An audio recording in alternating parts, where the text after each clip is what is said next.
Hare Krishna. Today, we are going to be discussing another very exalted and one of the prominent personalities who was Lord Chaitanya's greatest associates. This is Gadadhar Pandit. So far, we have discussed Lord Chaitanya and some of his pastimes. And then we discussed Lord Nityananda Prabhu and some of his pastimes. And then we discussed Advaita Acharya and some of his pastimes. Today, we're going to discuss Gadadhar Pandit and some of his pastimes. Gadadhar Pandit was non-different from Srimati Radharani. In Krishna Lila, every personality in Krishna Lila appears in Gaur Lila in some form. Radharani herself appeared as Gadadhar Pandit. Krishna appeared as Chaitanya Mahaprabhu, taking the complexion and mood of Radha. So he has a color of Radha and he has a mood of Radha. That is Shri Krishna Chaitanya Mahaprabhu. But the same Krishna, same Radha comes in a personal form as Gadadhar Pandit. Gadadhar Pandit was a childhood friend of Lord Chaitanya Mahaprabhu, and both of them were students in the same Gurukul. And Gadadhar Pandit's parents were Madhav Mishra and Ratnavati. They stayed in a place known as Chattagram, and they later on moved to Navadvip. Gadadhar Pandit was born in Navadvip also. It is explained that Gadadhar Pandit is the pleasure potency of the Supreme Lord, known as Radharani, and in Chaitanya Leela, he comes as Gadadhar Pandit. Swarup Damodar Goswami, he explains that the same Radharani, who is Lakshmi, who is the source of all Lakshmi, has appeared as Gadadhar Pandit in Navadvip. From his early childhood, Gadadhar Pandit was a very serene, very patient, calm, quiet, and a very renounced person. He was always fond of being alone and in solitude. Nimai Pandit, at that time, he was a very naughty and a very famous youngster. And Nimai Pandit loved to argue with Gadadhar Pandit. Gadadhar Pandit was not at all fond of these arguments that Nimai Pandit would come and sometimes instigate. On their way to school, Nimai Pandit one day caught hold of Gadadhar and he asked him, "What do you think of yourself? Are you really a Pandit? Tell me, what are the symptoms of a liberated soul?" And Gadadhar Pandit would, based on his understanding of Gita, he would give him symptoms of a liberated soul. And Nimai Pandit would tell him, "This is absolutely wrong. The symptoms of a liberated soul is that the person is miserable and he is suffering a lot. That's the true symptom of a liberated soul." Gadadhar Pandit would try to argue, but Nimai, he would just dismiss all his arguments and he would just not agree to what Gadadhar Pandit was saying. Gadadhar Pandit was always very confused. Who would say the symptom of a liberated soul is miserable, being miserable? Is there any scripture that says if you are a liberated soul, you will be miserable and you will suffer? Gadadhar Pandit always thought, why is Advaita Acharya thinking so great about Nimai? And why Advaita Acharya has so much faith in the devotion and such intense faith and devotion to Nimai? And Gadadhar Pandit was really confused when even Ishwara Puri respected Nimai. And it seemed that Nimai was very clever and intelligent, but he didn't seem anywhere a devotee. He didn't seem anywhere, having devotional sentiments that Advaita Acharya would get impressed. Once Gadadhar Pandit was plucking flowers at the home of Shivas Pandit, and Shivas Pandit comes up to Gadadhar Pandit with a basket for the flowers, and he's so happy. Gadadhar Pandit asked him, "What makes you so happy?" Shrivas said, "Nimai has returned from Gaya just yesterday. And you won't believe the kind of transformation that has happened in Nimai. He was a very arrogant boy before he went to Gaya. And now, when he has come back from Gaya, he's completely transformed. He has turned into a very compassionate and very humble person. And he is constantly shedding tears and constantly chanting Krishna, Krishna, Krishna, Krishna. He does not even look like a normal human being anymore. Shivas was really going gaga over Nimai's transformation. And Shivas continued. He said, I think our desire is now going to be fulfilled. Um, he, this person, Nimai, has actually come into this world to propagate the chanting of the holy names of the Lord. And he has asked all of us to congregate together at the house of Shuklambar Brahmachari. And probably he will share with us what transformation he has gone through.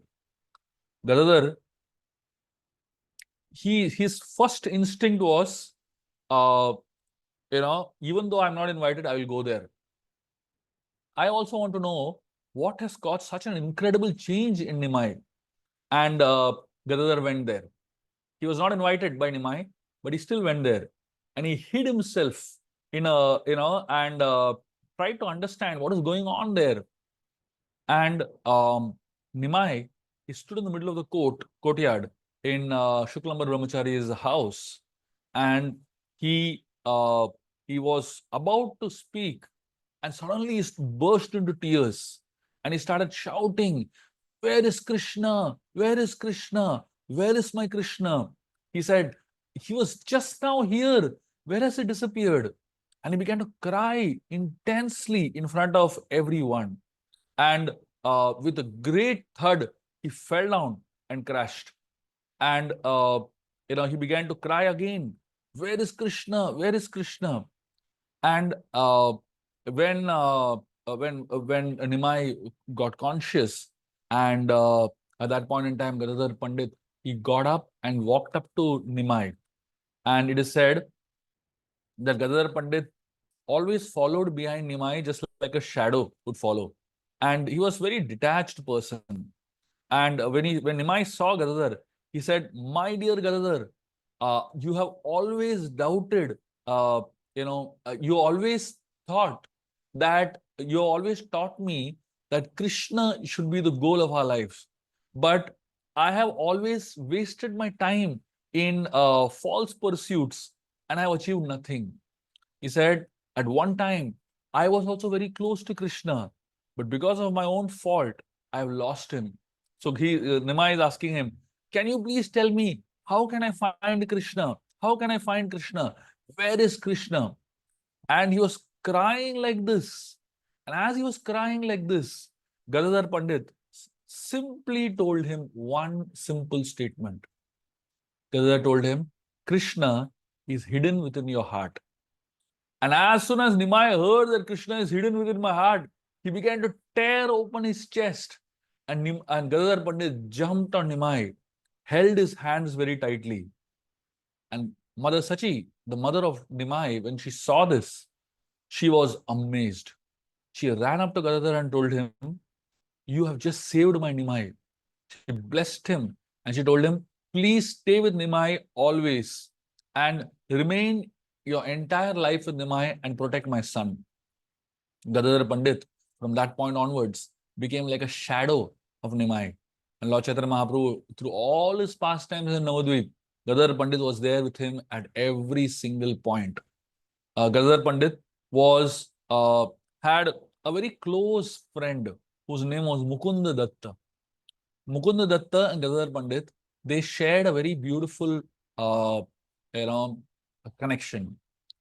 Whenever any saint came to Navadvip, Mukunda Datta and Gadadhar would go and visit that saint together.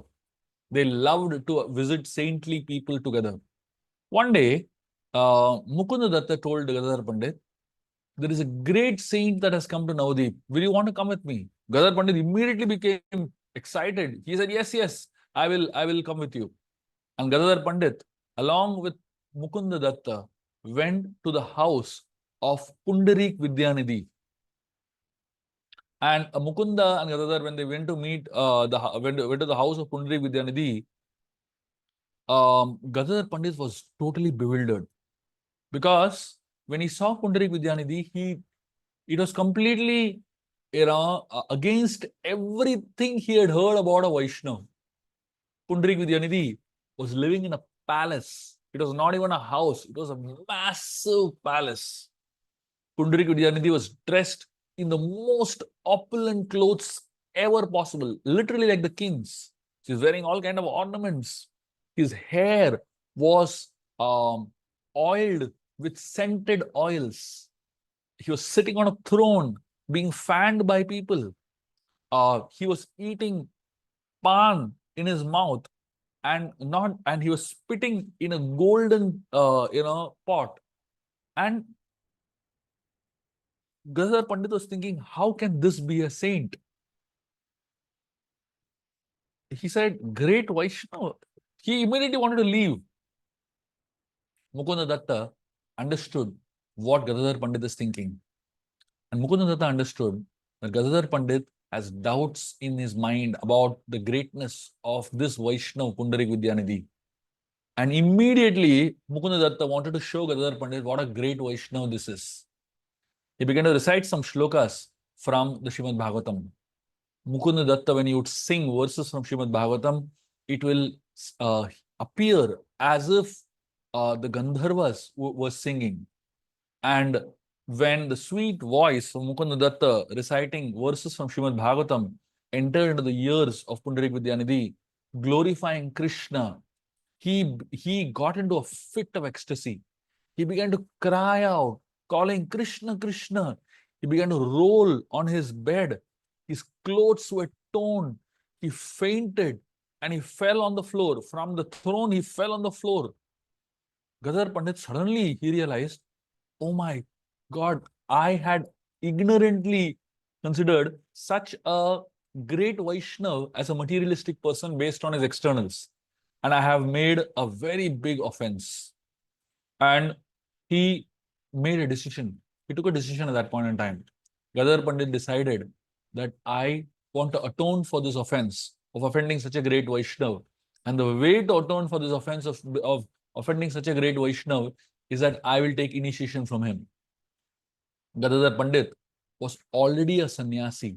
He had taken Vaishnav sannyas.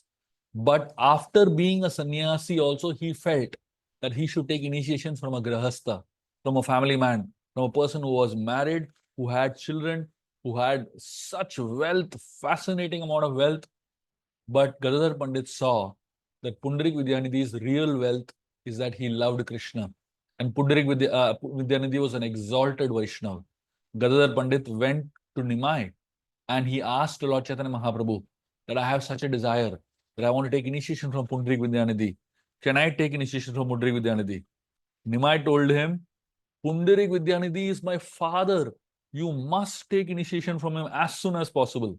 And like that, Gadadhar Pandit, he took initiation from Pundarik Vidyanidhi and became very inspired in his devotional service. One time, when Gadadhar Pandit was sitting on a beach discussing topics of Krishna, Nimai decided to give special grace on Gadadhar Pandit. This was in Jagannath Puri, much later. And he told Gadadhar Pandit, dig in a particular spot. And when Gadadhar Pandit dug in that particular spot, he found a beautiful deity of Sri Gopinath. And this deity was established in a garden. And because the deity was established in a garden, the deity was called as Tota Gopinath. Tota means garden. And Gadadhar Pandit served Tota Gopinath. He took Kshetra Sannyas. He stayed there for the rest of his life, serving Tota Gopinath. Mahaprabhu, he blessed Gadadhar Pandit with three things. He told him to do three things as instructions to Gadadhar Pandit. First, be the authoritative teacher of Srimad Bhagavatam. Second, give Diksha on behalf of Mahaprabhu to those who are true seekers on the path of Vraja Bhakti. And third, worship Tota Gopinath with along with his eternal consort Srimati Radharani. Gadadhar Pandit, with those instructions, took Kshetra Sannyas and limited himself to the service of Tota Gopinath for the rest of his life. He did not move from there. He lived all his life in Jagannath Puri, in the temple of Tota Gopinath, and served Tota Gopinath for the rest of his life. So this is the exalted uh, character and the story of Gadadhar Pandit in short. Gadadhar Pandit was the eternal associate of the Lord. Srimati Radharani herself was come into this world to teach us what it means to do Krishna Prem, what it means to have Krishna Prem in the most humble and in the most devotional way. Gadadhar Pandit is not different from Srimati Radharani, but he exhibited such humility and such intense devotion following the footsteps of Lord Chaitanya Mahaprabhu. Let us on this day take shelter of Gadadhar Pandit, who was such an exalted Vaishnav, such an exalted devotee, and try our best to imbibe some of the mood and the consciousness of such great exalted personalities in our lives. Thank you very much. Hare Krishna.